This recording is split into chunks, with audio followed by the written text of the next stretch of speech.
start off with this is a serious film。呢個咧係一個好嚴肅嘅一個電影嚟嘅，或者導演可以講幾句介紹一下。各位香港嘅朋友，大家晚上好，我係嚟自馬來西亞嘅張吉安，好緊張，因為好少講廣東話。He's from Malaysia.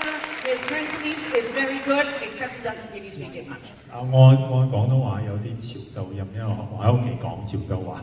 Basically, he's of a Chu Chao ancestry, so there is a little bit of a Chu Chao accent in his Cantonese. 就講咁多㗎咋？咩選擇 Hello， 大家好，我係嚟自馬來西亞嘅廖子瑜。From Malaysia. From Malaysia. 係。未問住，好 ，maybe I should just start questions. OK， 呢一個故事其實係同廖子瑜好特別㗎啦，因為咧係馬來西亞，但係咧亦都要講翻廣東話，但係要講翻啲馬來西亞嘅廣東話。可唔可以 Fish 你講兩句點樣回復翻或者係學翻你嘅馬來西亞口音啊 ？There's Malaysian accent Cantonese that has been used in this film. Not easy.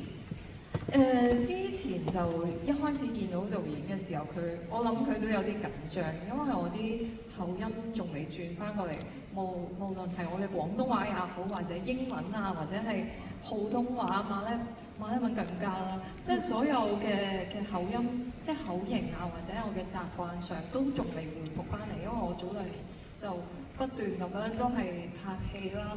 咁一到馬來西亞，我就見到導演係一臉茫然咁樣，誒，你咬字都幾用力嘅喎。